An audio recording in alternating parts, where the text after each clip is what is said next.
और ट्रेन थोड़ी देर रुकती थी अंधेरे में, उसी में लालटेन भी डाल दिया, लालटेन डाल दिया उसमें।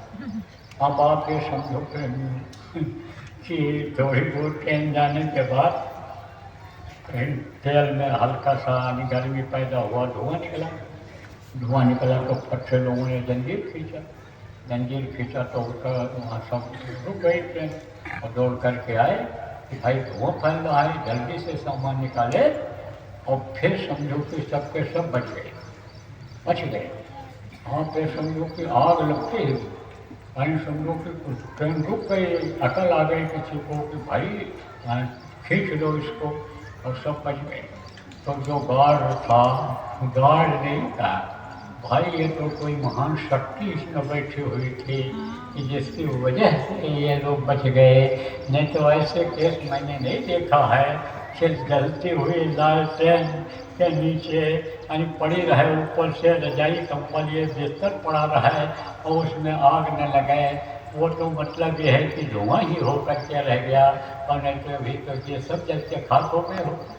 अरे ट्रेन रुकते तो रुकती है, एकदम से ब्रेक अगर लगा दें तो भी पलट जाए, तेजी में रहती है। इसलिए देखो, जो गाड़ी चलाते हो, इमरजेंसी में रुकना पड़े तो धीरे धीरे रोक करके, नहीं है तो साइड में लगा लिया करो, लड़ने न पावे गाड़ी, जगह है तो इस तरह कर लिया करो। तो अब आप ये समझो, कहा था गुरु महाराज, गुलाबी कपड़ा इसीलिए पहनाया गया इनकी रक्षा हो जाए, इनकी बचत हो जाए। जब पहनाया गया था, लोग पहनते थे, तब आप ये समझो कि लोगों ने आजमाइश करके भी देखा, गुरु की दया उसमें दिखाई पड़ी। तो प्रेमियों, आप लोग प्रचार करो, आप लोगों को असली चीज पकड़ो, आप लोगों को मतलब यह है कि आवाज़ सुनने का, भजन का तरीका बताओ, और देखने का तरीका, ध्यान लगाने का, सुमिरन करने का जो नामदान ये दिए हैं, ये बताओ अपने अपने हिसाब से।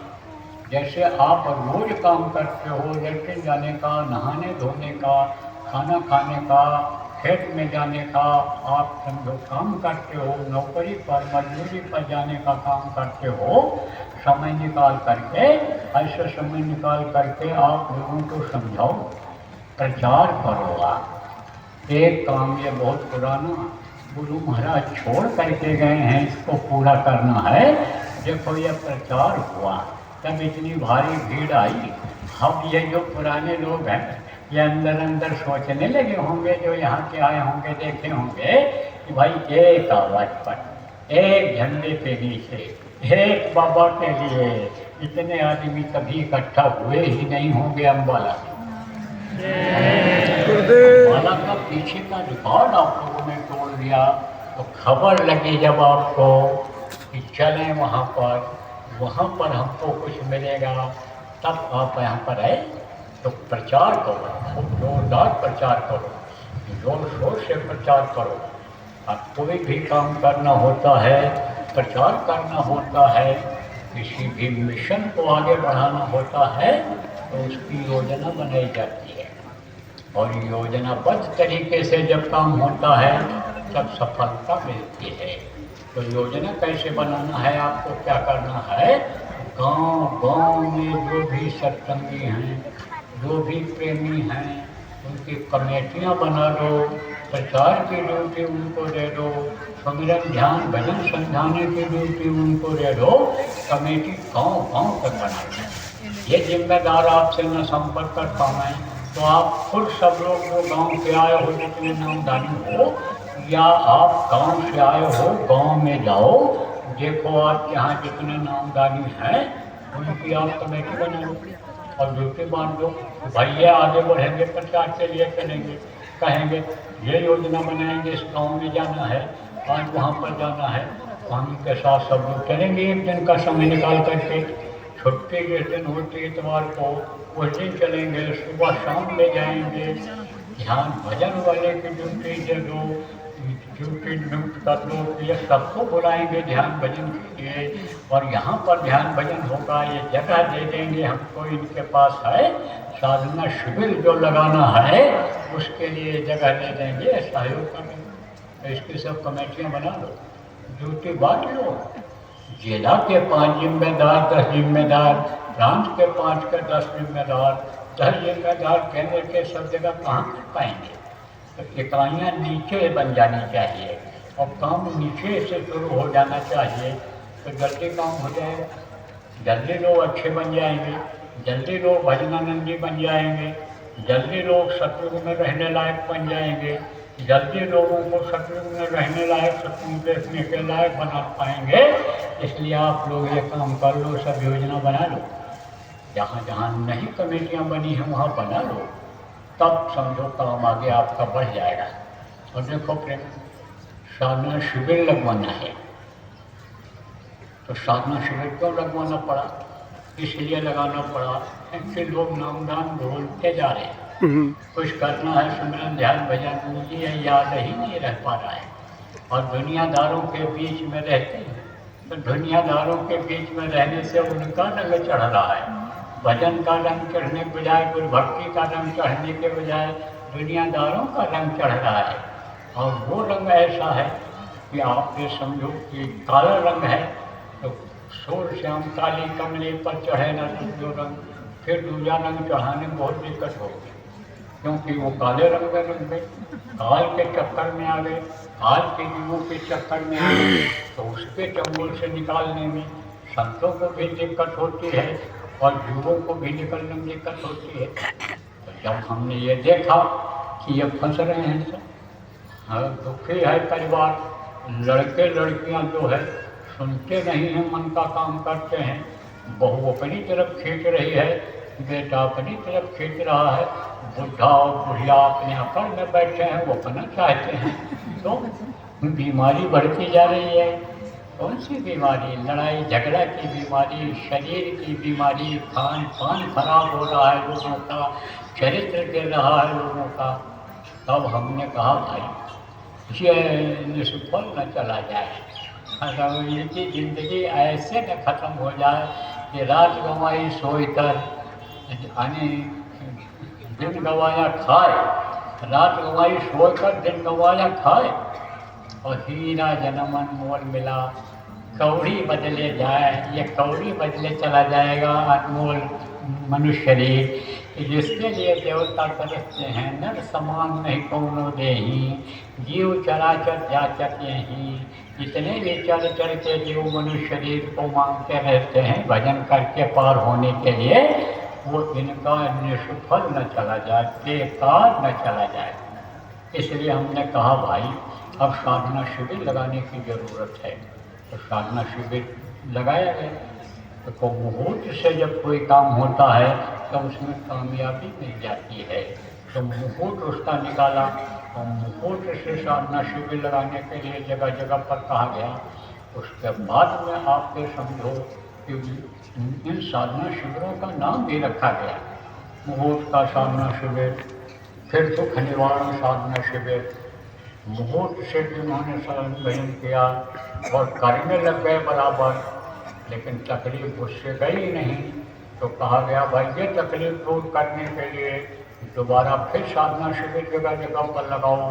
तो जगह जगह पर दोबारा लोगों ने लगाया, उससे दुखों में आराम मिला लोगों को, तकलीफ में आराम मिला, मन थोड़ा लगने लग गया, जो बैठ नहीं पाते थे, शरीर में ताकत नहीं थी, तकलीफ जब दूर हुई तो बैठने लग के आदत बन गई। फिर कहा गया अब आप घाट की साधना लगाओ।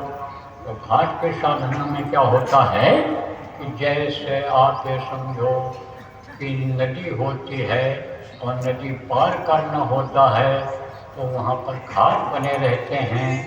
समुद्र में मान लो जहाज पर बैठ करके जाना है, तो वहाँ पर अन्य जहाज सब जगह समुद्र में नहीं खड़ा होता है, वहाँ बंदरगाह उसको कहते हैं, जो समुद्र का घाट होता है उसको बंदरगाह कहते हैं।